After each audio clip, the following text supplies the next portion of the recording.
a Western context. I created the name kind of to bridge a cultural gap so that people will have a point of reference when I'm referring to Pahlavani, as we call it in our traditional language, which is Persian. And Pahlavani literally means the way of the Pahlavan. And I want to just expand on that just a little bit. Pahlavan is, imagine the mashup of the English terms a hero, a champion, or a knight. And this was a title that was given in very ancient times. I'll touch upon the history of it a little bit without getting too boring. But the 2,500 years ago or such, the word Pahlavan, or the title, first appeared in the Hindu text, the Ramayana. And in there, it was used to refer to a particular type of people from different tribes. So these tribes, referred to as the 7 Aryan nations, were warrior tribes. And there were different type of tribes with very exotic names, such as the Saka, the Scythians, the Masagatai, or the Arsacid Parthians. And this is again in very, very ancient past. As I said, the first recorded history appears in the Ramayana some 2,500 years ago. And this was the title given to these warriors who were also landowners. They were aristocrats. And in return for owning a large areas of land, they were always on call and had to come when the Persian king of kings called upon them to come and go, let's fight the people that are coming into the empire. And there were many of them, of course. I'm sure you heard about histories about the Persians and the Greek battles, and then there was the Romans, and then there was the Arabs, and then there was the Turks, and then there was the Mongols. So what I'm trying to say, there's a long history of conflict and combat, and it's obviously still going on. But my point is that these people that were feudal lords that came to the calling of the King of Kings put a system in place, a curriculum, if you like, to forge warriors out of the ordinary people. I want to give you something to think about. The longest war in the history of humanity was between the Romans and the Persians. Some 780 years these people fought each other. You think, just even if you think that one generation is 100 years, that's like 7 generations that they fought each other. So the Persians developed this method, this system of Pahlavani that I'm about to share with you, as a way of training the boys from the age of 7. Traditionally, this is only done by men, from the age of 7, and they trained them to become strong, of course, but more importantly, become skilled in the use of the traditional combat tools that the Persians used in those forms of battle in ancient days. Of course, we don't do battle like that anymore, but back in the days, they would actually walk for 3 months, march to the borders of the frontier of the empire, and then fight with all these people like the Romans and the Greeks. And I'm sure you have either read about it in history, the battles between the Persian and the Greeks, but also seen some science fiction Hollywood versions of it too, you know. But so I'm going to come to a demonstration where I show you, and then afterwards I'm going to explain a little bit more in a little bit more detail about why and how we use these different implements that you see to develop those warrior skills and all-around strength and I guess holistic or integrated approach to strength that is included in Persian Yoga. Before I start, I would like to ask someone to come up and try these meal, as we call them, or the clubs, just to make sure that this is not fake, okay? Come on, thank you. Give him a hand. Huh? Thank you, brother. I'll show you first. Robert, I'll show you first. Wait.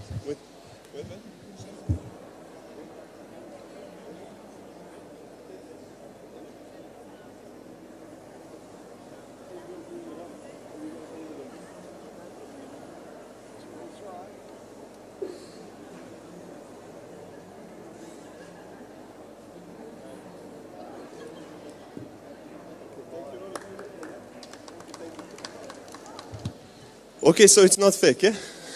Just to kind of like demonstrate this to you. All right, I'm going to just take this. I'm going to put this.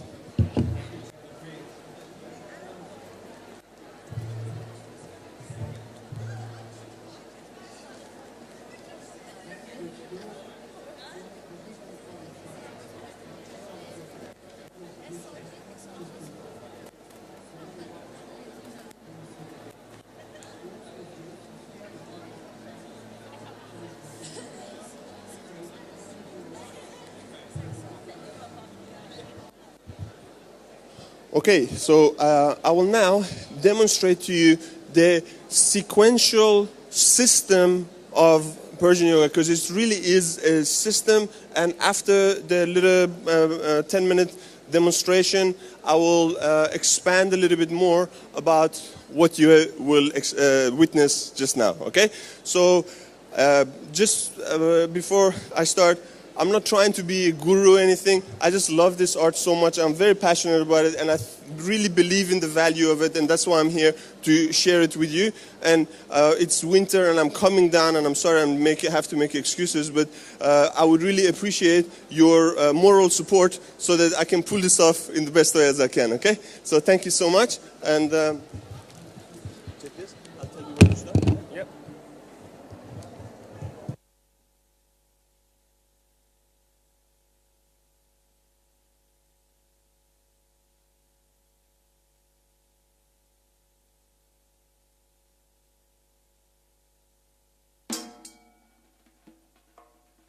به نام خداوند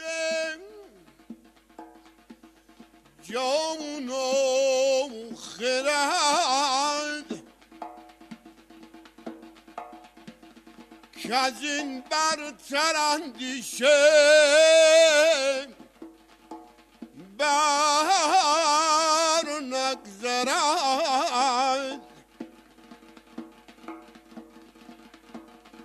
خداوند نام و خداوند جای خداوند روزی ده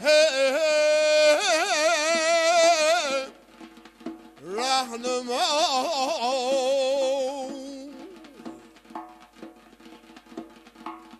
خداوند کیوان و گردان سپهر ده گرفتی فروزنده ماها نامهیدمه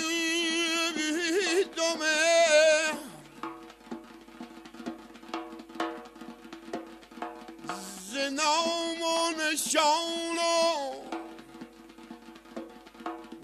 گمان برتر است نگارنده بر شده پیکر است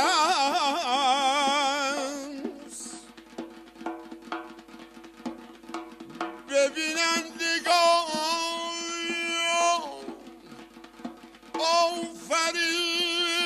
آفریبیننده را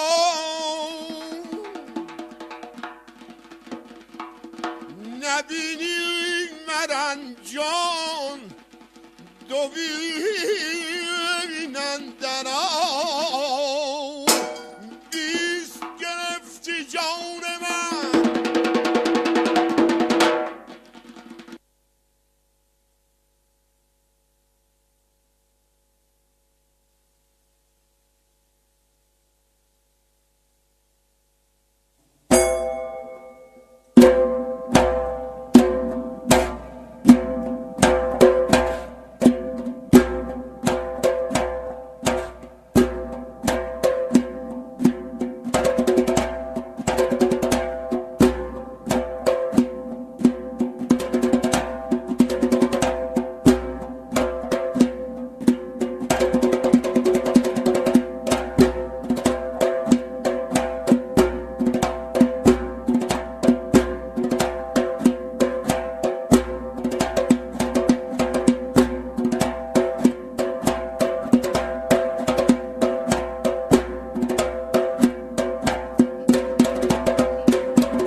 چنان بود که یک روز با دوستان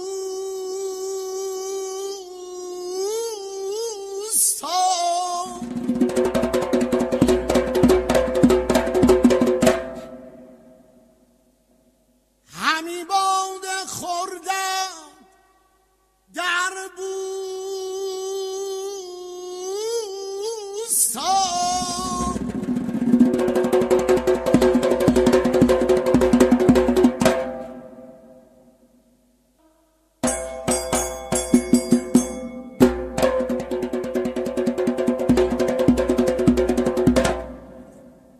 می لعل گون را به جام بلو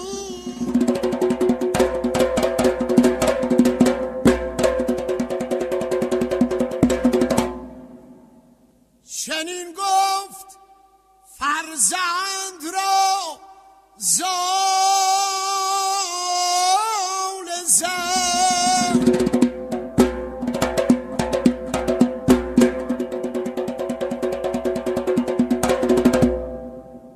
که ای نامور پور خورشید فر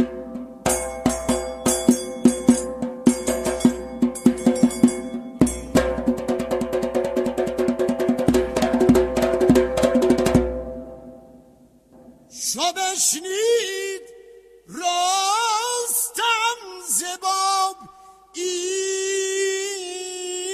سخن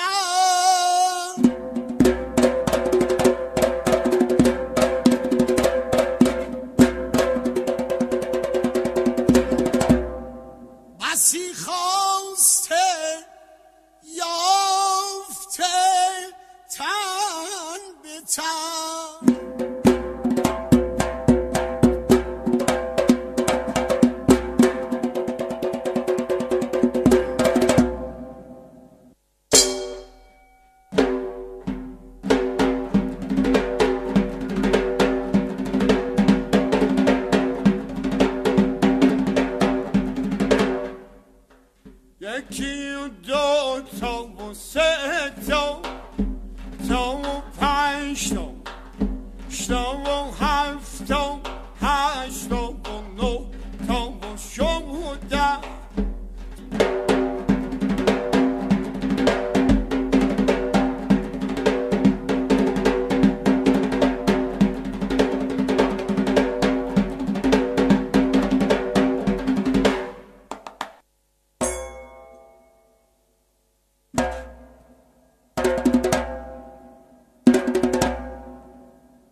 Okay, thank you for your encouragement. Okay, I needed it, thank you. All right, thank you so much. Okay, I'm going to take a moment now and explain a little bit what you witnessed and why we do what we do. First, I demonstrated to you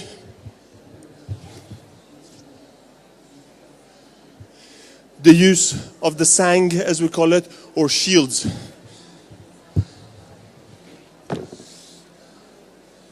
Because of the shape, the shields are phenomenally challenging to press. We press the shields, as you saw, a little bit like a dumbbell or bench press type of movement. Yep. However, it doesn't isolate. It's a very compound movement that really works everything. In particular, when you start rolling. And that is extra relevant for martial artists, specifically wrestlers. This system is used today by the current world champion wrestlers, freestyle wrestlers, current Olympic gold medalist wrestlers. So this is a martial art strength conditioning system. And the reason why we use the shields first within our system, because as I mentioned before I started in the introduction, that this used to be an ancient warrior, it still is ancient warrior conditioning practice. And the first stage of battle, you got to take yourself back into ancient times, was shield formations. They would take shield formations, line up two armies or sometimes more or whatever. And I'm talking about thousand upon thousand of hundreds and thousands of people that assume this formation. So the first stage of battle is shield formation, and that's why we do shields first. And secondly, I demonstrated the use of this humble tool, the Shena. Just before I introduce this, let me just say this. If you're not doing push-ups, you're not serious about your strength. You need to be doing push-ups. And this tool will greatly leverage your push-up so that you can do a much greater variety. Within this system, we have over 73 push-up variations that is used, as you saw me doing, poses dynamically. It is integrated approach to training. So it's not just strength, it's not just endurance, it's also flexibility, it's also concentration, agility, hand-eye coordination, and a lot of different physical components that is vital, especially if you're putting your life on the line in a battle kind of context, right? I always take it back to the function. And the function of this art was, in ancient time, to prepare warriors for battle, and for today's time, to prepare wrestlers for battling on the mat. And with the push-up board, I demonstrated to you some of our dynamic asanas, and I want to just briefly mention the difference between Persian yoga, quote-unquote, with Indian yoga, which I'm sure you're all familiar with. In Persian yoga, we use assisted form of stretching versus resisted stretching in Indian yoga. And that means that we use our own body with intent to move to the full range of motion and stretch in what is scientifically referred to as the paraphysiological space. So you need to move into the stretch and beyond. So that is why we do dynamically, and of course the nature of battle and combat and fighting is dynamic, and we are taking a circular approach. I will expand on this as well. But the circular approach is that you can generate strength and movement, quality movement, spherically, 360 degrees, because you don't know where it's going to come from. And this is very important, because, and this is a key differentiator between this system, which we use, what we refer to as circular strength training, versus the de facto method in the West, which I refer to as linear strength training. And I'm sure you're all familiar with that. Bench press. You're either pushing the weight in front of you, or you're pushing the weight overhead, or you're pushing the weight underneath. What happens to 360 degree circumduction at the shoulder? This is very important, and also at the hip. This instrument targets the hip, and then I came to the meal, as we refer to it, or Persian mace clubs, and this, of course, targets the shoulder. And this, going back to that battle example that I was giving, the Shena constitutes the phase of the battle when the two armies from the shield formation collide with each other. And that's when you push, or you get pushed, or you got to get up, and you got to move quickly in different ranges of motion. And that's why we do it stylistically, right? It's all symbolic. That's why we do it within the Persian Yoga system as the second art, right? I'm going to share with you this. Persian Yoga has 7 arts. I'm shared with you 5 of them, and I'm just giving a little bit explanation. Then I came to the meal, the clubs, which is when the weapons are drawn, and you are hitting and moving with your weapon in different ranges and delivering blows left and right, okay? Again, I want to put it into context. Sorry, I know this is mind, body, spirit or whatever, and making like references to battles and things like that, maybe a little bit brutal, but that's the nature of humanity, right? So that's also part of the mind, body, spirit. So just going on that example a little bit further, this is why it's very important. As I mentioned, hundreds of thousands of people just clashing into each other and beating each other up. It's not practical, especially for the time, the era that these battles took place. To stab individually or cut individually each opponent.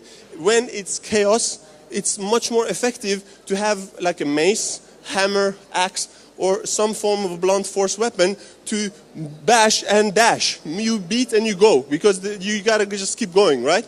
And that's why we use the meal. It's all to develop the strength. And as a beginner, as a male in the Pahlavani tradition or Persian Yoga tradition, you start with this weight. It's a 3 kilo club, okay? And that was purposely selected because it's double the weight of a sword or a mace weapon. So that you train with the double the weight, and we use them. I just did it for 1 or 2 minutes, but in a real practice we do it between 10 to 20 minutes each segment, okay? So I have read that in ancient battle they used to swing their arm 3,000 to 4,000 times, and that requires endurance. So there's not 10 repetition rest, 10 repetition rest. This doesn't make sense in this context, because you need to keep going, right? And you start from this weight and you work your way up to the higher weights, okay?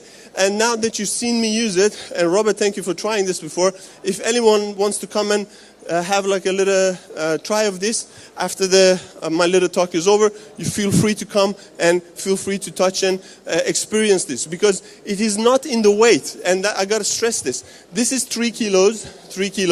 This is 10 kilos. 10 kilos may not seem a lot, but it is a complete different approach to strength, and it's a complete different approach to leveraging the body, because we don't support, like in the West, we don't support the weight on our skeletal frame. When you hold the weight, kettlebell, dumbbell, whatever bell, the weight is distributed over your muscular frame as well as your skeletal frame.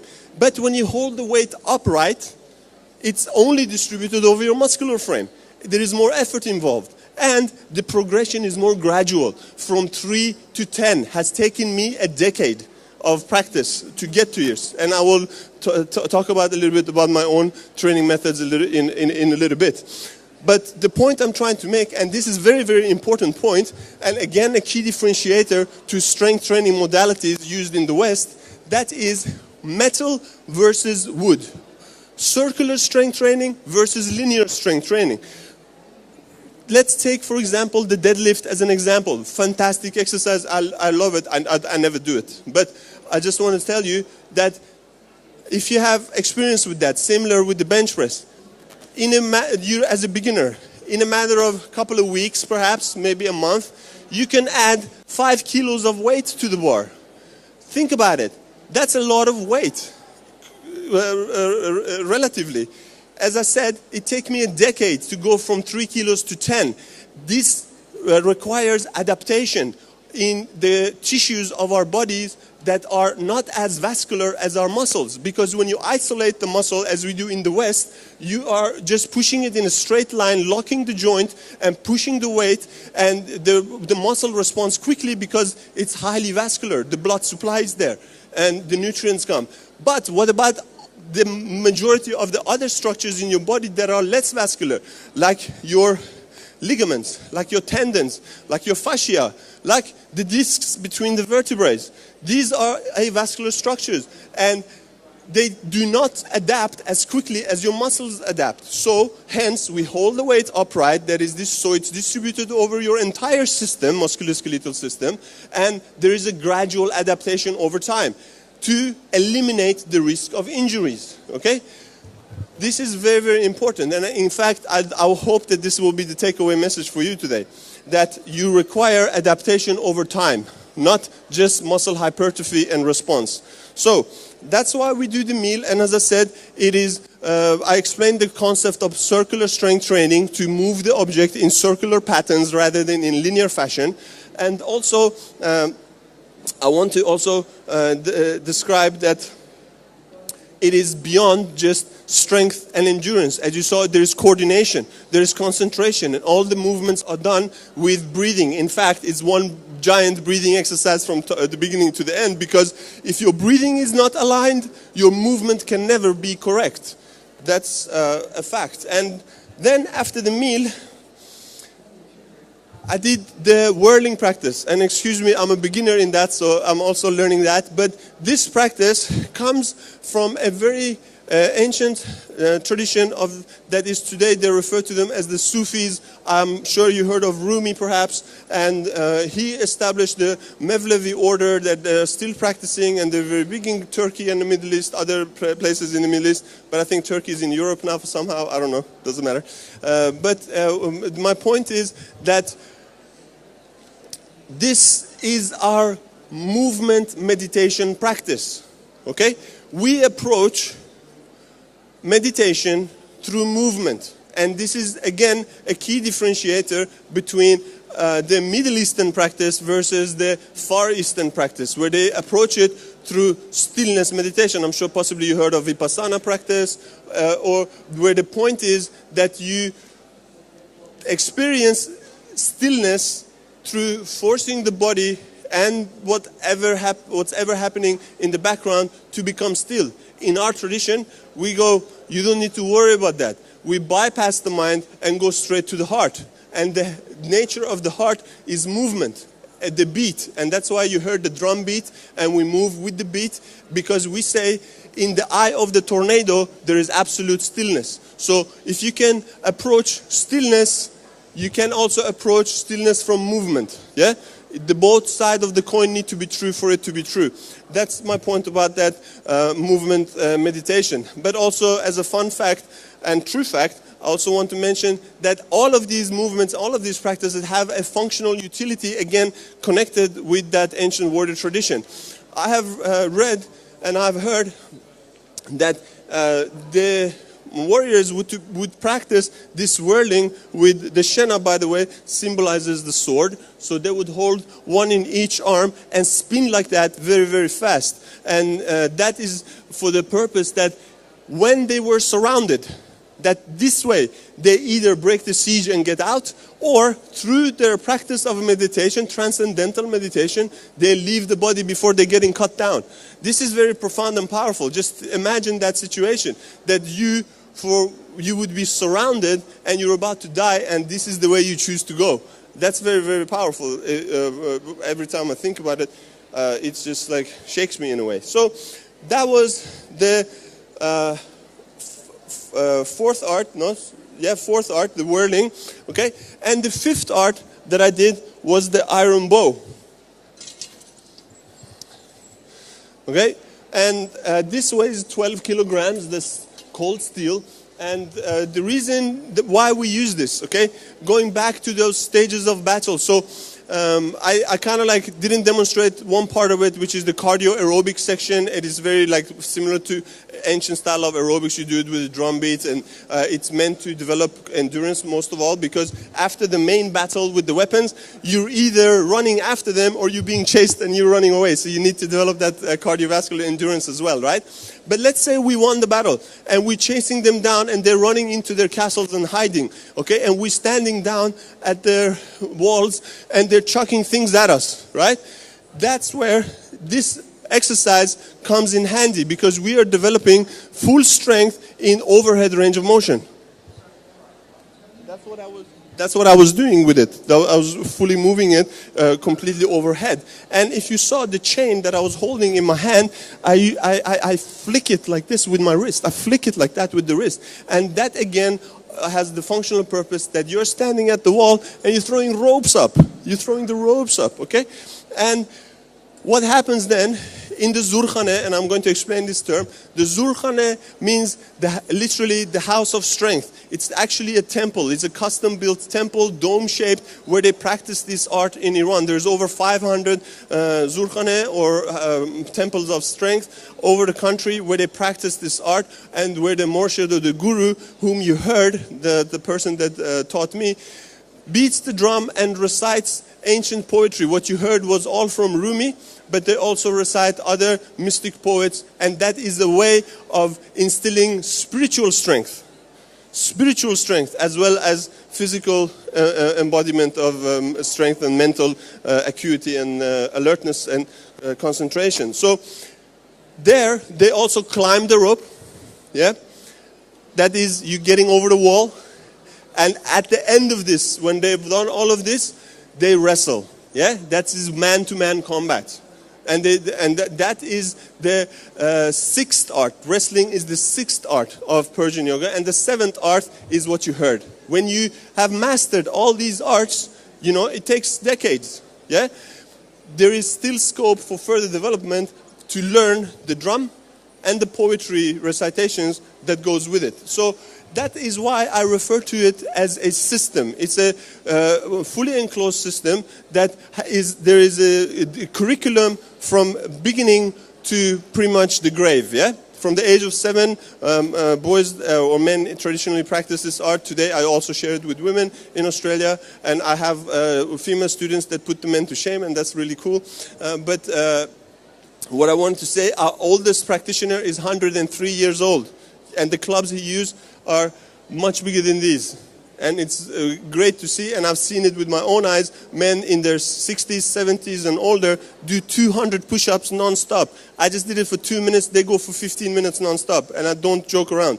I really mean, you can see all of this if you go to my Instagram or Facebook, and that's just Persian Yoga. You see I post videos of them traditionally practicing this art, and it's something. Like, I gotta tell you, it looks simple to the eye, and it is simple. It's designed to be simple because it was designed to take farmers off the land and develop them into warriors.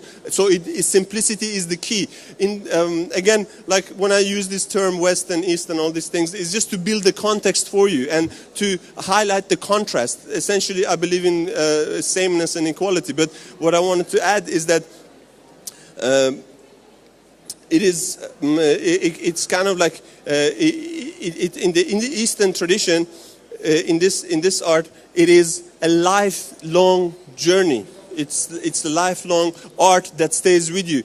For rehabilitation, if you're injured, for developing, and there is a gradual kind of like progression that gets you to a stage where literally, and again there is video and photo evidence of this, you can see it on my Instagram or Facebook, where and these guys are freaks of nature, right? They're very unique, but they chain them, several rounds of chain around their bodies, and they break them. They have rocks, solid rocks, and they smash them with their fists and break it. This maybe sound like fantasy to you, but this is true, and you can see this again. So that was kind of like the context of Persian yoga and the system and the tools that we use within the system. But I want to conclude with telling you why it matters, like why is it important, you know, and how it can be relevant to you. Personally, I practice this 3 to 4 times a week. My practice takes about 35 minutes to 40 minutes, you know. I'm a full-time student, I study chiropractic, and full-time job. This is my full-time job, and I'm also raising a family. And you know, Sydney living is, you know, how it is. You know, you got to be on the clock. Yeah, I don't have time to go to there and go and do cardio one day, strength the next day, and so on and so forth. Meditation here and there. You know, integrated approach to physical strength. This is my key message to you, where you do everything at the one go. There is no rule that says that you got to break it up and do chest and biceps on Tuesday and back and triceps on Thursday or whatever, you know. I'm offering you insight into a system that is over 2,500 years old, that has withstood the test of time, has been proven in the battlefield where it matters the most, and is used today by current world champion wrestlers and Olympic gold medalists, not only to develop their strength and skills, but to prevent injuries. Yeah, and with that, it kind of brings to conclusion my presentation, and I will be hanging around for a little bit longer here, and I encourage you to come forward and feel these meal. Try the shields or ask questions if anything that you have that you want to ask. And sometimes people ask me about my diet. I love food and I don't hold back, yeah? So just so you know that as well. But again, thank you for being here so late, and thank you for listening to what I had to say. I hope that it adds some value for you or provided some form of entertainment. But do come forward and have a chat with me. As we say within this art, the true definition of strength is perseverance. And for that purpose, we say to each other at the end of the practice, "Khasta nabashi," which means be tireless. So I wish you all to be tireless from here on and forward in your life. Thank you so much.